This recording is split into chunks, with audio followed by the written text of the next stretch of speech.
له تاسو ټولو څخه ډیره مننه. اوس موږ او تاسو د مناظرې دویم پړاو ته داخلیږو.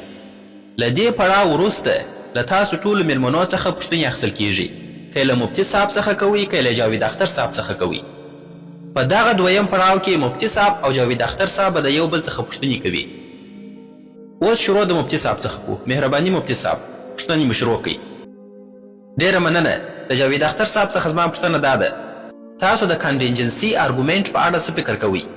ایا تاسو د علتونو لامحدوده سلسله منئ که د اړین وجود شتون منئ؟ ځکه یوازې دوه اختیاره ستاسو په مخ کې دي، یا به د علتونو لامحدوده سلسله منئ او یا به هم د اړین وجود شتون منئ. د هغه وجود شتون چې تر هر څه ځواکمن دی او بل هیڅ شي ته اړتیا نه لري. نو ستاسو په مخ کې دوه اختیاره دي، په دې دوو کې تاسو کم یو منئ، کم یو ته اولیت ورکوئ؟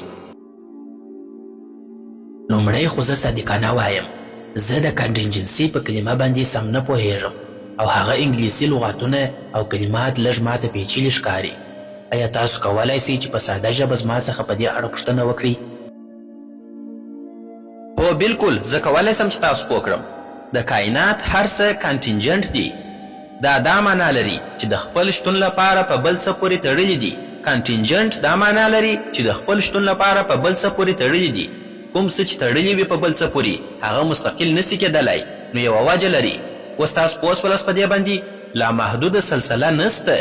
تاسو باید په یو اړین موجود پسې ودرېږئ. نه، هیڅ اړتیا نشته چې موږ په یو داسې موجود پسې ودرېږو. څوک وایي چې باید ودرېږو؟ تاسو خو پر خدای باور لرئ. تاسو وایاست چې خدای له پخوا څخه سته، له هغه وخت څخه چې وخت هم نه و. نو بیا تاسو ولې وایاست چې کائنات نسي کولی له پخوا څخه وي، یعنې له وخت څخه مخکې وي؟ ولې دا نه منو چې دا کائنات بلکې ټوله کائنات تل موجود و؟ دلته یو تصور سته، بلیک هول، هر هغه څه چې بیرته ځان ته راکاږي بیا چاودنه ورکوي، بیا کائنات خپریږي.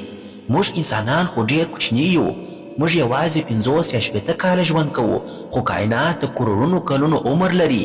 د دې لوی کائنات پر پرتله زموږ هیڅ ارزښت نه ښکاري. نو دا پوښتنه کول چې دا کائنات ولې جوړ سوي او ولې داسې دي ښایي بې ځایه وي. کائنات روان دي، خپریږي، خو موږ نه پوهیږو چې ولې.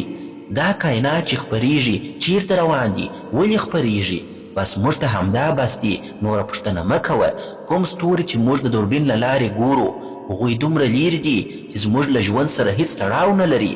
نو بیا دا ټول ولې جوړ سوي؟ که دا نړۍ د انسان لپاره جوړه سوې وي نو ولې دومره لویه ده؟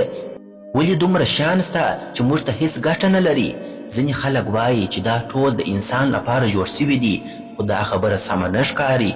که څوک دا دعوه کوي نو باید ثبوت وړاندې کړي، د دې هر څه ثبوت ورکړي. اختر صاحب، ایا تاسو غواړئ د مفتي صاحب د کانټینجنسي ارګومنټ جواب ورکړئ، یا تاسو غواړئ چې د مفتي صاحب څخه یو بله پوښتنه وکړئ؟ ځکه چې دا د یو بل څخه د پوښتنو کولو دور دی، تشریحي دور تیر سو. زما پوښتنه دا ده، ځینې خلک وایي دا ټول د انسان لپاره جوړ سوي دي، خو دا خبره سمه نه ښکاري. که څوک دا دعوه کوي نو باید ثبوت ورکړي. زه ولې ومنم که ثبوت نه وي؟ دا خبره برټراند رسل هم کړې وه.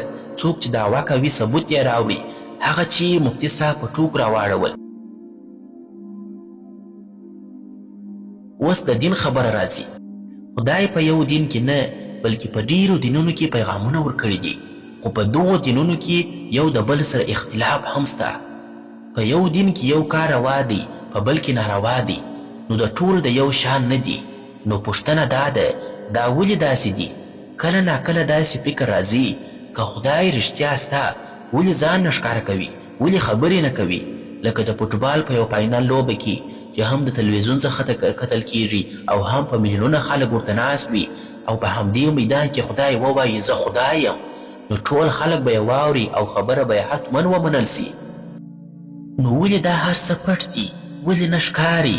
ولې روښانه ثبوت نسته؟ که موږ پوښتنه کوو چې کائنات څنګه جوړ سول، نو ولې دا پوښتنه نه کوو چې خدای څنګه سته؟ خدای څنګه موجود دی؟ تاسو وایاست خدای له پخوا څخه نه دی. سمه ده، نو خو بیا ولې کائنات له پخوا څخه نسي کېدلی؟ ولې له پخوا څخه یعنې له وخت څخه مخکې نسي کېدلی؟ خدای قادر دی، هر څه کولی سي، خو بیا دا نړۍ ولې داسې ده چې بې ګناه ماشومان پکښې وژل کیږي؟ که په قیامت کې انصاف کیږي نو هغه ماشوم چې په بم وژل کیږي انصاف به کله ترلاسه کړي؟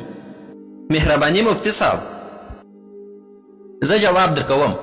تاسو چې د دین په اړه کومې خبرې وکړلې، کومه یادونه چې مو وکړل، دا د وخت لپاره پرېږدم. نن وخت کم دی، زه چمتو یم چې وروسته بحث درسره وکړم.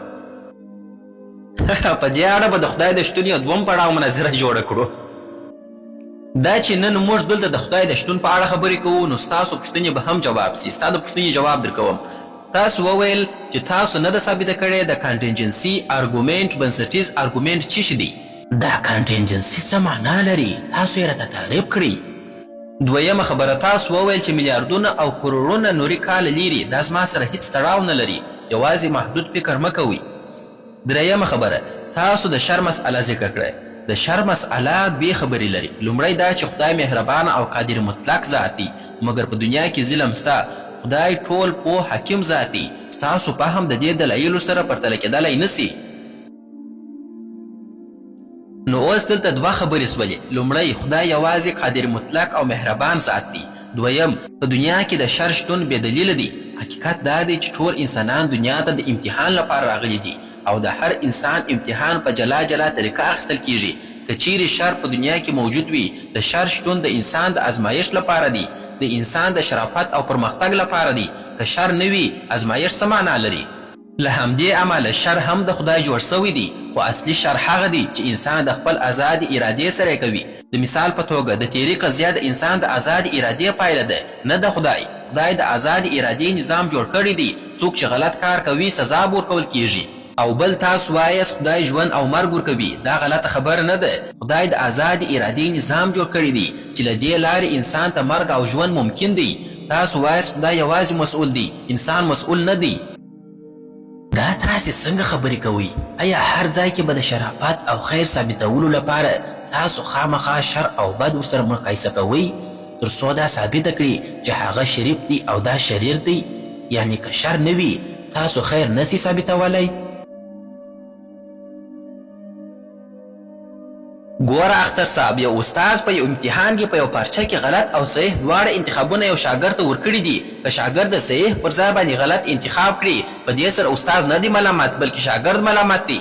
بالکل هم داسې ده چې الله تعالی شر او بد د امتحان لپاره پیدا کړي دي، خو په دې سره هغه نه بد کیږي، بلکې هغه څوک بد بلل کیږي څوک چې دغه بد اختیار د ځان لپاره غوره کوي. چاړه جوړونکی بد نه بلل کیږي، بلکې هغه څوک بد بلل کیږي څوک چې همدغه چاړه بد استعمالوي. دا بد ځکه بد دی چې خلک ورته بد وایي. اوس جنسي تیری ځکه بد دی چې خلک ورته بد وایي. که په یو ټولنه کې خلک جنسي تیری ته سم کار ووایي، نو آیا په هغه ټولنه کې جنسي تیری کول سم کار دی؟ هو بالکل. اختر صاحب، په جرمني هیواد کې نازیان ډېر وه، هغوی نسل وژنې ته سم کار وایه. آیا ستاسو په نظر هغوی سم کار کوه؟ نه، چې په ټوله دنیا کې نه چې په ټوله دنیا کې اکثرت و یو کار ته سم ووایي، نو هغه کار به سم بلل کیږي. که غلط ووایي، غلط. اختر صاحب، په ټوله دنیا کې خو اکثره خلک خدای هم مني، نو بیا ته ولې خدای نه منې؟